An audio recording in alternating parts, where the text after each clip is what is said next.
Я вас приветствую на своем канале. С вами Валентина. Готовим вкусный домашний пшеничный хлеб. Приготовить хлеб очень просто и получается воздушный и вкусный. Приступаем. Полный рецепт будет в описании под видео. 400 мл теплой воды. Горячую не лить, иначе вы сварите дрожжи. Пол чайной ложки соли, 2 столовых ложки сахара.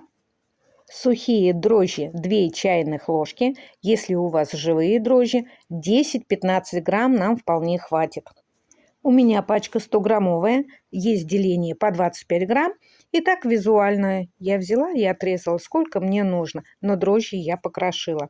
Нам надо их перемешать, дать минут 10, чтобы они постояли. Посмотрим, какая будет активность дрожжей. И вливаю 2 столовых ложки растительного масла. Добавляем просеянную муку. Ее нам понадобится от 600 до 700 грамм. Желательно завесить. Но всю муку сразу не высыпайте. Высыпайте частями. И замешиваем тесто. Конечно, удобно тесто замешивать на коврике, но я в тарелке. Вымешанное тесто накрываем пленкой и чем-нибудь теплым, чтобы оно у нас хорошо поднялось и не обветрило. Для подъема теста иногда требуется и полчаса, иногда и 3 часа. Все зависит от температуры помещения и от вашей активности дрожжей. Нам нужно тесто еще обмять, хорошо вымешать, сформировать, что мы хотим видеть в виде батонов, буханок или круглый, как каравай. Выпекать буду в сковороде, борта примерно 7-10 сантиметров. Постелила пергаментную бумагу. Еще раз хорошо вымешиваю тесто, формирую шар. Пергаментную бумагу ничем не смазываю, не посыпаю. Делаю шар и выкладываю тесто. Наше вкусное, хорошее тесто оставляем еще для подъема.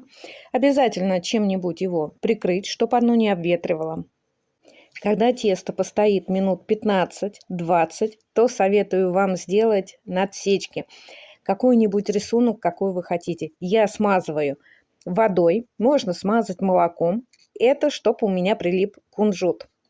В последнее время стала печь хлеб, подмешивая различные семя. Хорошо делать надрезы острым ножом или лезвием, но я для себя открыла такое решение — канцелярский нож. Он тонкий, острый и режет вообще превосходно. Простые надрезы я уже делала, но решила здесь сделать фигурную. Веточка и листья. Но листья я прорезала 2 раза.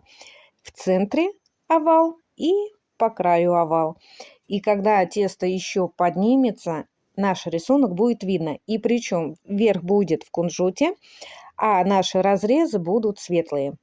Температура выпекания 180-183 градуса от 30 до 45 минут. Плюс-минус. Смотрите по индивидуальности вашей духовки, что за формы и где вы печете, в сковороде или на противне. От этого тоже очень много зависит. Если тесто у меня не очень хорошо подошло, я всегда ставлю в холодную духовку. И когда нагревается духовка, соответственно, и тесто еще поднимается. Вот и готов наш хлеб. Получился вкусный, воздушный, большой и красивый. На этом все. Пишите комментарии, подписывайтесь на канал, заходите в гости. С вами была Валентина. Пока!